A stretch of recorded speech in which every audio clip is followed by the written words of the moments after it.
Okay, now the spirit of Amalek is basically on a mission to abort your destiny, if I may put it that way. Yeah. So we see in the scripture that basically what this spirit does is it eagerly waits for your destruction, and it strategically plans when it's going to strike against you. Now we notice that in the scripture, Amalek basically attacked the Israelites from the rear. So that was the weakest people to ever. And wherever you're weak at, that's where it's looking to attack you at. That could be some fleshly things that we have been delivered from in our past that now it wants to come and bring back. It could be the spirit of fear. It could be the spirit of anxiety. Whatever it is to stop you in your tracks, that's where it's going to test you at. You're right. Your weakest point. You're right. Yes. Yes. Your weakest point, that's where it's coming at. And you got to be ready. Mm-hmm. So, I stumbled across the scripture, and I want to tell you how I stumbled across it, because this is pretty heavy. I was going through some stuff, with being a business owner. A lot of times people say it's glamorous. No, it's not. It's a very, very, very, very, very, very heavy cross to bear. Yeah. It's a heavy cross to be responsible for people. Yeah. Different personalities and attitudes and just everything that comes with it. It's a heavy cross to bear. We all know us walking in ministry. It's not glamorous. Go ahead. It's not. So I had been going through some, I don't know if they was catastrophic. We were calling them hurricane level 5s and 6. Isabel and Chavez and whoever else. That's what I felt like was coming upon my life. And along with the hurricanes, there was a couple of tornadoes coming down too.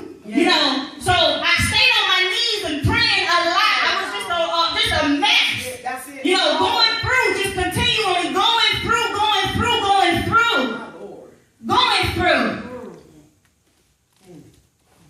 And I was sitting at the table. Then I was going through my Bible because I began just to, one of my favorite scriptures is Psalms 91. Those who dwell in the secret place of the Most High shall abide under the shadow of the Almighty. So when I would see myself going through these things, I tried to keep myself just under his shadow. And I tell this story to a lot of people often. One day the Lord allowed me to know that he was really, really speaking to me. And I shared the story with you about the umbrella on one of our windows, one of our childcare windows, and I was telling them, summer's over, we need to put some fall leaves up, get that raggedy umbrella off that window, the paint starting to chip up, stop that, get it together. Operate in the spirit of excellence. Let's take that down. And so one day I was going through and I was praying and I was calling out to God, and you know what he did? That same I had my eyes closed and I'm, God, what is it that you want me to do? Am I on the right direction? Am I on the right path? And you know what he showed me? Sitting there, the umbrella came right into my face. And I'm like, why you show me the umbrella? So I had to get up the next morning, put in God umbrella. You are under the umbrella of my protection. Came up. So I knew, keep dwelling in that secret place. Keep dwelling in that secret place. So when I sat there meditating, this is what he did. So I was sitting there and I was praying. And I'm like, God, what is it? Do you want me to just release all of this? Do you want me to let it go? What is it that you're asking me? Because even as a little child with my natural father, and my parents, period, I was always just an obedient. I always wanted to please my parents. I always wanted to do the right thing.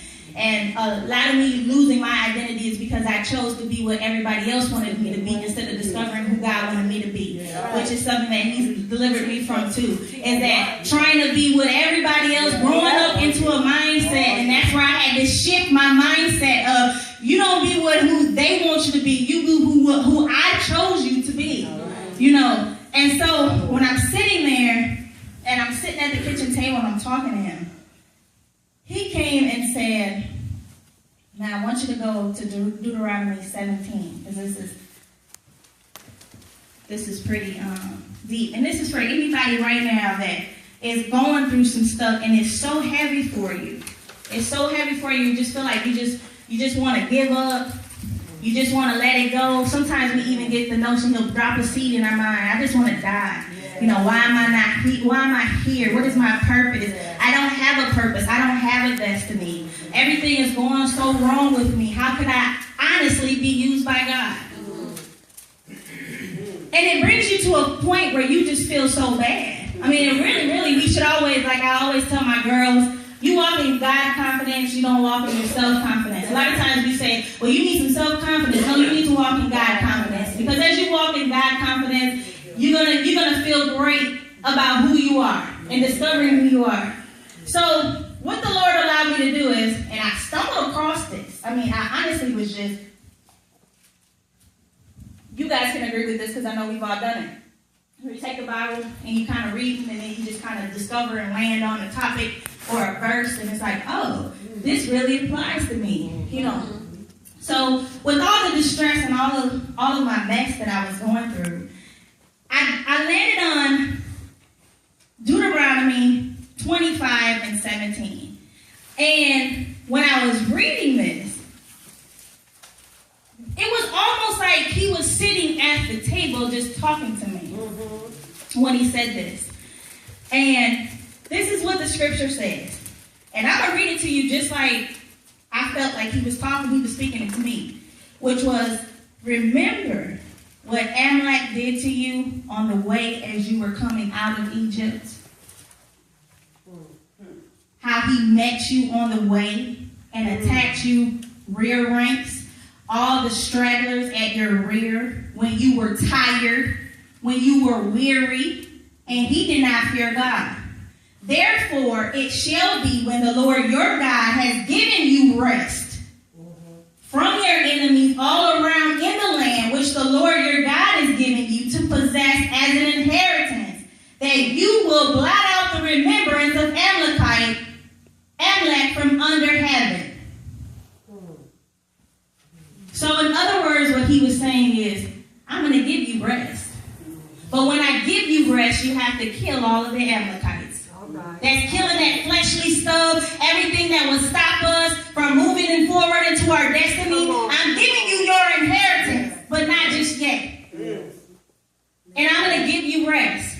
Now we know just a little bit of history with Amalek. We go back. Amalek was the grandson of Esau. You know, you had that whole story of giving up the birthright. So this spirit is angry because of what it did. So it set out, and you see it as well too. Saul didn't do what he was supposed to do because God ordered him to take out the Amalekites too. He didn't do it. We saw Queen Esther stand up to him, and we saw it come really basically circle right back around with King Herod when he sent out the decree to have all of the babies killed too. Right. So this spirit comes when you're getting ready to move into your destiny and your purpose. It comes to stop you. It comes to kill you, and it comes to destroy.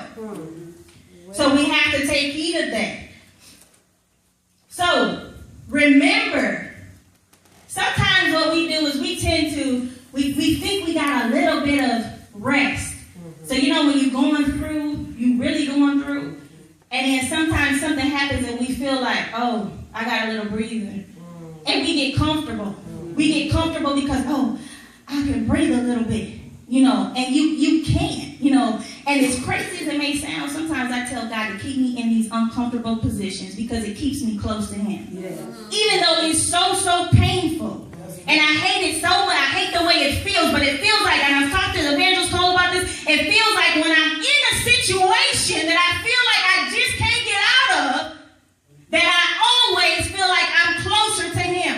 Yes. Because I'm praying more, I'm on my knees more, I'm fasting more, I'm seeking him more, I'm in my word more, I'm asking him, what shall I do, God? And I'm getting a deeper revelation and understanding of who he's made me to be. I understand the things and the trials and the tests that I went through is really about who I really am. See, a lot of times we're sitting here and we're begging God.